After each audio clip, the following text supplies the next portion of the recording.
तर कुणाला कशाचा. आमच्या दत्तूला आपला भविष्य बघायचा नाद होता. हा छंद त्याच्या डोक्यात केव्हा आणि कसा शिरला होता कोण जाणे. पण तो होता एवढं खरं. रोज वर्तमानपत्र आलं की दत्तू पहिल्यांदा रोजचं राशी भविष्य बघायचा. तसं भविष्याचं खूळ कुणाला नसतं. चांगले शहाणे शिकलेले लोक सुद्धा भविष्य बघतात, हात दाखवतात, वेळ आली तर कुंडली सुद्धा पुढं करतात. पण आमच्या दत्तूचा नाद काही वेगळाच होता. दिवस रात्र तो आपला भूत भविष्य, ज्योतिष, कुंडली, शकून अपशकून यांच्या भानगडीत गुंतलेला असायचा. सकाळी उठला की तो उजव्या तळहातावरच्या रेषावरून टाकाने रेषा ओढीत बसायचा. रेषात काही बदल झाला किंवा काय ते डोळे बारीक करून पाहायचा. दुपारी वर्तमानपत्रातलं भविष्य पाहायचा. संध्याकाळी कुंडली पाटीवर मांडून तिच्याकडे बघत बसायचा. अगदीच वेळ जात नसेल तेव्हा दत्तू अंगावरचे तीळ मोजीत बसलेला असायचा. दत्तूचा असा प्रकार असल्यामुळे उद्योगधंद्याच्या नावान एकंदरीत आनंदच होता. वास्तविक त्याची घरची परिस्थिती तितकीशी वाईट नव्हती. गावात त्याचं घर होतं. रानात 5-10 एकराचा तुकडा होता. दिवसभर मोठ चालेल अशी विहीर होती. गावातल्या कितीतरी लोकांपेक्षा दत्तू घरचा बरा होता. पण तरीसुद्धा त्याच्या घरात कुणाला वेळेला पोटभर खायला मिळत नसे. कधी आहे कधी नाही. पोरांच्या अंगावर नेहमी फाटके कपडे. बायकोच्या अंगावर 12 महिने जुनेर. असं सगळं होतं. पण तरी दत्तूचा नाद सुटत नव्हता. काम करायची भाषा त्याच्या तोंडून कधी बाहेर पडत नव्हती. शनीन पेचात धरले. गुरु वक्री आहे. मंगळ नीचाचा आहे. साडेसाती, युती, ग्रहदशा. बास, याशिवाय त्याच्या तोंडून दुसरी भाषा येत नसे. दत्तूच्या फायद्याची एखादी गोष्ट कुणी सांगितली आणि त्याला काम करायला बळबळ बाहेर ओढून नेलं तर तो घटकाभर त्याच्याबरोबर जाई. 10-20 पावलं चाले. मग दोन्ही हातांनी नाकपुड्या दाबून कुठनं श्वास येतोय ते तो बघत उभा राही. जर कोणी विचारलंच, "का रे दत्तू, का उभा मधीच?" तर दत्तू नाईलाज झाल्यासारखा चेहरा करून म्हणे, "डाव्या नाकपुडीतनं वारा जातोय. काम होत नाही आज." "मग?" "मग काय? उजवी नाकपुडी सुरू झाली म्हणजे येतो. आता नाही." "आता कवा होणार ती आणि सुरू?" "ती काही गिरणी आहे का वेळेवर सुरू व्हायला? होईल तेव्हा होईल." असं म्हणून दत्तू पुन्हा माघारी फिरलाच म्हणून समजा. दत्तूच्या या अशा वागण्यानं त्याच्या घराचा उन्हाळा व्हायची वेळ आली होती. लोक सांगून सांगून दमले, पण दत्तूचा विश्वास काही ढळला नाही. तो आपला पहिल्यासारखा अंगावरची तीळ मोजीत राहिला. शेवटी अगदी कहर झाला. पोराबाळांना 2-2 दिवस पोटभर अन्न मिळालं नाही. घरात फाके पडले. तेव्हा दत्तूची बायको उठली आणि सगळ्या गावातनं ओरडत सुटली. 4 ओळखीच्या माणसांकडे जाऊन रडत रडत म्हणाली, "आता तुम्ही शहाणी माणसं काहीतरी करा आणि त्यांच्या डोसक्यातनं काढा ही खूळ. नाहीतर पोरं पोटाशी बांधून विहिरीत उडी टाकायला तरी परवानगी द्या." हे ऐकल्यावर सगळ्यांना दत्तूच्या बायकोची फार कीव आली. तिच्याविषयी सहानुभूती वाटली. पाटलांना तर प्रचंड राग आला.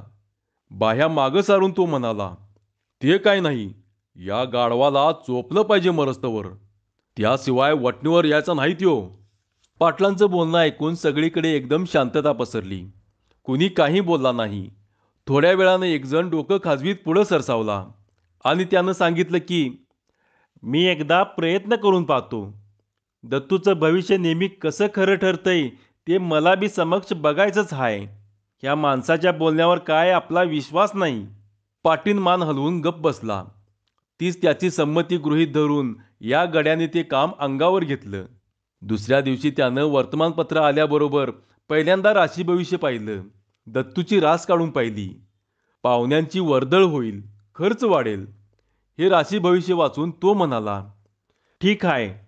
आज दत्तूकडं कोण पाहुणे येत्यात ते बघतोच मी. दिवसभर त्याच्याकडं गप्पा हाणीत बसतो. म्हणजे संशय नको. कसं भविष्य खरं ठरतंय ते बघूयाच एकदा." इतका सगळा विचार मनाशी पक्का करून तो ऐन सकाळी दत्तूच्या घरी गेला. सकाळी उठल्या उठल्या मोटार स्टँडवर जाऊन आणि वर्तमानपत्रातील भविष्य बघून दत्तू नुकताच परत आला होता. हा गडी दत्तूच्या घरी गेला तेव्हा दत्तू मोरीतल्या दगडावर दात घासीत होता. त्यानं विचारलं, "काय तुकाराम, आज कुणीकडं पाय वाकडा केला?" "तुझ्याकडंच की." म्हणजे सहज आलास म्हण की. होय, सहजच. जरा कुठला खडा घ्यायचा म्हणून विचाराय आलो होतो. शनीचा घेऊ काय? घे, पर शनीचा फार तिढा असतोय. कसला? शनी लाभला तर लाभतोय, नाहीतर 2 दिवसात दणका देतोय. हां, संभाळ. 8 दिवस आपला ठेवून बघ. अशी प्रश्नोत्तरे झाली आणि मग दत्तूनं तुकारामाला ओसरीवर बसायला सांगितलं. मग फुटक्या कपातला अर्धा कप चहा पाजला आणि नंतर तुकारामाला कंटाळा येईपर्यंत बडबड केली. नाना गोष्टी सांगून आकाशातल्या ग्रहांचं सामर्थ्य त्याला पटवून दिलं. अशातच दुपार झाली. तेव्हा मग दत्तूनं तुकारामाला जेवायचा आग्रही केला. एरवी तुकारामानं तो मानला नसता. आधीच त्याच्या घरात पोटापुरतं भागायचं पंचाईत आणि त्यात आपली भर कशाला, असं म्हणून तो घरी गेला असता. पण आज तो राहिला. दत्तूवर नजर ठेवायची या हेतूनं तो दत्तूकडे विना तक्रार जेवला. जेवण झाल्यावर दोघांनीही डाराडूर झोपा काढल्या. उठल्यावर बिड्या ओढल्या. पुन्हा गप्पाष्टकं झडली. वर करणी खोटी वाटणारी भविष्य अचानक खरी कशी ठरतात हे दत्तूनं तुकारामाला पुन्हा समजावून दिलं. अखेर शेवटी संध्याकाळ झाली. अंधार पडू लागला. तेव्हा कंटाळलेला तुकाराम म्हणाला, दत्तू गड्या, एवढी भविष्याची हमी देतोस, पर आज तुझं भविष्य खोटं ठरलं नव्ह का? दत्तूनं निर्विकार मुद्रेने विचारलं. ते कसं काय? पाहुण्यांची वर्दळ होईल, खर्च वाढेल, असं लिवलंय का नाही तुझ्या भविष्यात? होय. मग? मग कुठल्या पाहुण्यांची वर्दळ झाली? मी दिवसभर बघतोयच की. सांग, कुठला पाहुणा येऊन गेला? दवाइयों के खर्चे का स्ट्रेस योगा से कम होगा क्या? इसीलिए मैं ट्रूमेट से सब्स्टिट्यूट दवाइयाँ मंगवाती हूँ। ट्रूमेट से सब्स्टिट्यूट यानी सेम क्वालिटी, फॉर्मूला और इफेक्ट, गवर्नमेंट अप्रूव्ड दवाइयाँ, manufactured by top 1% pharma companies, और वो भी 51% तक की बचत के साथ। तो स्ट्रेस योगा से नहीं, ट्रूमेट से कम होगा। Download the Truemate app and order now.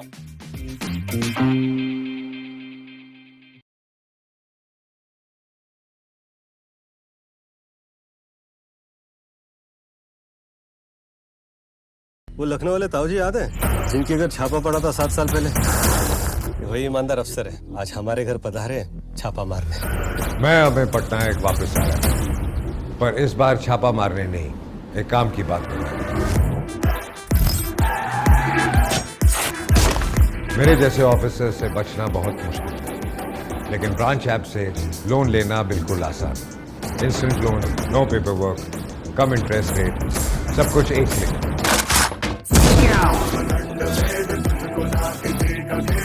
Download करो ब्रांच ऐप और पैसे की दिक्कत पर मारो रेड। और हाँ, देखिए मेरी नई फिल्म रेड 2 सिर्फ थिएटर्स में 1 मई से।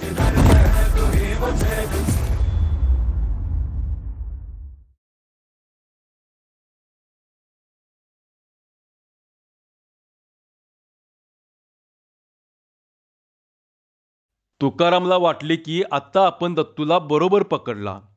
आता तो काय बोलणार? आपण त्याला अगदी 100% खोटं पाडलं. त्याचा विश्वास ढळवला. समक्ष पुराव्यानं ढळवला. आता काही दत्तूला बोलायला तोंडच नाही. पण तुकारामाचा हा बालिश प्रश्न ऐकून दत्तूला फार हसू आले. त्यानं डोळं बारीक करून बिडीचा झुरका मारला. मग धूर सोडून देत त्यानं काव्यबाजपणे विचारलं, कोण म्हणतं पाहुणा नाही? म्हणजे आला होता म्हणतोस? अर्थातच. तुकाराम चकित झाला. म्हणाला, मला कसा दिसला नाही? आरवळी की तूच. तुकारामानं पुष्कळ विचार केला, पण त्याच्या काही ध्यानात आलं नाही. त्यानं मान हलवली. नाही कळलं कोण ते. आता तूच सांग. आर तूच की, दुसरा कोण? कधी विशेष न येणारा तू आज दिवसभर माझ्याकडे राहिलास, चहा प्यालास, जेवलास. मग तू पाहुणा नाहीस तर कोण गा? दत्तूचं हे बोलणं ऐकल्यावर मग तुकाराम तिथं थांबलाच नाही. दत्तूला रामराम घालून तो पळतच सुटला. दत्तू पुढं काहीतरी बोलणार होता. भविष्य अचानक कशी खरी होतात यावर तो काही नवीन माहिती पुरवणार होता. पण ती न ऐकताच तुकाराम पळत सुटला. धापा टाकीत टाकीत पाटलांच्या घरी आला. पटकन खाली बसून घाम पुसीत म्हणाला, त्याचा येळकोट राहीना असं म्हणतात ते काय खोटं नाही. अहो, दत्तूनं उलट माझ्यावरच कडी केली की. माझी पार जिरीवली. असल्या मार्गांनी फार काही साधणार नाही असं पाटलांना पहिल्यापासून वाटत होतं. तुकारामाची हकीकत ऐकल्यावर तो पुरा कावला. लोकांनी वेळोवेळी केलेला उपदेश, दोघा तिघांनी केलेला प्रयत्न, हे सगळं पालत्या घड्यावर पाणी झालं. हे बघून पाटील चिडला. मुठी आवळून तो म्हणाला, तुम्हा शान्या मंडळीवर विसंबून राहिलो मी. ह्योच माझा गाढवपणा झाला. ते काय नाही, 4 टिंबट ठेवून द्याय पाहिजेत, म्हणजे आपोआप सरळ येते का नाही बघाच. पण कोण करणार हो हे? मीच करतो की, दुसरा कशाला पाहिजे? बघा तरी खरं, एका दांडक्यात काम करतो का नाही ते. पाटलानं अशी प्रतिज्ञा केली आणि हातातला दांडका सांभाळीत तो दत्तूची गाठ पडायची वाट पाहत थांबला. कधी एकदा दत्तू घराबाहेर पडतोय आणि कधी एकदा त्याला आपण दंडुक्यानं आडवा करतोय, असं त्याला झालं होतं. 2 दिवस असेच गेले आणि मग दत्तू संध्याकाळच्या वेळेला घराबाहेर पडला. सहज फेरफटका करायला म्हणून आणि गावाबाहेरच्या मारुतीचं दर्शन घ्यायला म्हणून तो बाहेर पडला होता. तळ हातावरच्या रेषेकडे बघतच तो गावाबाहेर आला. जवळपास कुणी नाही आणि अंधारही पडायला लागलेला आहे. हे बघून मग पाटील पुढं झाला. दत्तूच्या पाठीत त्यानं दांडक्याचा एकच टोला असा हाणला की दत्तू केकाटलाच. एका सपाट्यानं तो भुईवर आडवा झाला. मेलो मेलो करीत लोळू लागला. धुळीनं त्याचं संबंध तोंड माकलं. सबन अंगात झिंझिन्या आल्या. काय झालं काय नाही हे कळायच्या आधीच पाटील त्याच्या उरावरच बसला. लाताबुक्याने त्यानं दत्तूला चांगलं बदलून काढलं. इतकं बदललं की दत्तूनं अखेर शेवटी डोळेच पांढरे केले. मग दत्तूचा गळा धरून पाटील कर्कश आवाजात म्हणाला, बोल गाढवीच्या, आता बघशील का रोजच्याला भविष्य? दत्तूनं पाटलांचा आवाज ओळखला. धडपड करीत तो म्हणाला, कोण? पाटील तुम्ही? होय मीच आहे. का र? अहो सोडा मला, मेलो मी, मला का मारताय उगच? बघशील का पुन्हा भविष्य? बघीन म्हटलास तर तांगडच मोडतो बघ, नालायक. आहो पर मला अगोदर सांग, उद्यापासनं करशील का नाही कामधंदा? आहो पण मला आधी सोडा की. नाही सोडीत, आधी कबूल कर. ह्यो सगळा खुळचटपणा डोचक्यातनं काढून टाकीन म्हणून, तरच सोडतो तुला. दत्तूनं बरीच काकुळती केली, विनवण्या केल्या, पण पाटलानं काही त्याला सोडलं नाही. उलट आणखी 4 रट्टे चढवले. तेव्हा जीव चालल्यामुळं घाबरलेला दत्तू म्हणाला, कबूल कबूल आहे मला, पर सोडा मला आधी. करशील का नाही उद्योग उद्यापासनं? अगोदर सांग, लागशील का नाही उद्योगाला? होय होय करीन. गेला काय खुळचटपणा डोचक्यातला? होय गेला. मग पाटलानं दत्तूचा गळा सोडला. दत्तूच्या छातीवरून उठून बाजूला झाला. पडलेलं दांडकं त्यानं हातात उचलून घेतलं. थोडा वेळ गप्प राहून मग किंचित शरमलेल्या आवाजात पाटील म्हणाला, दत्तू गड्या मला माफी कर, पर तुझ्या डोचक्यातलं हे येड काढायसाठी मला हे सगळं करायला लागलं. नाहीतर तुला मारून माझा काय फायदा? मी हे सगळं तुझ्या भल्यासाठीच केलं.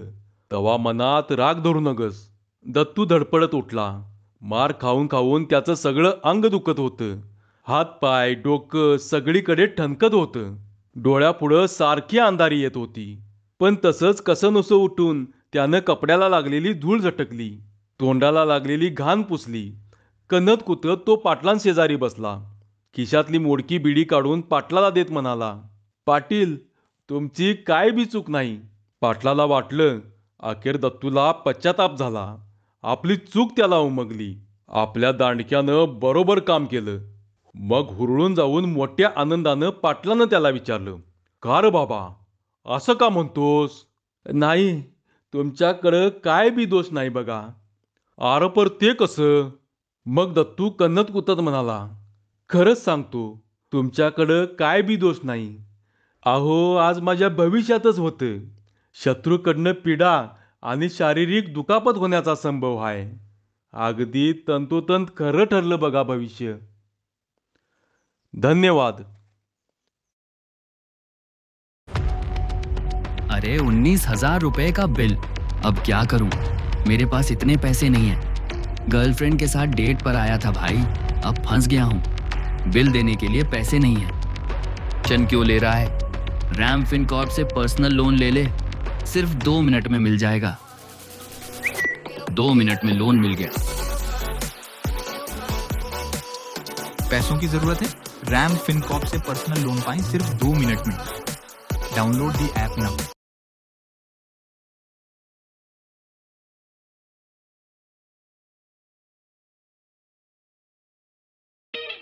This IPL, grab a knockout deal on buying Jio Hotstar subscription on Google Pay. Catch extra savings from payment to action instantly. सब टेक है।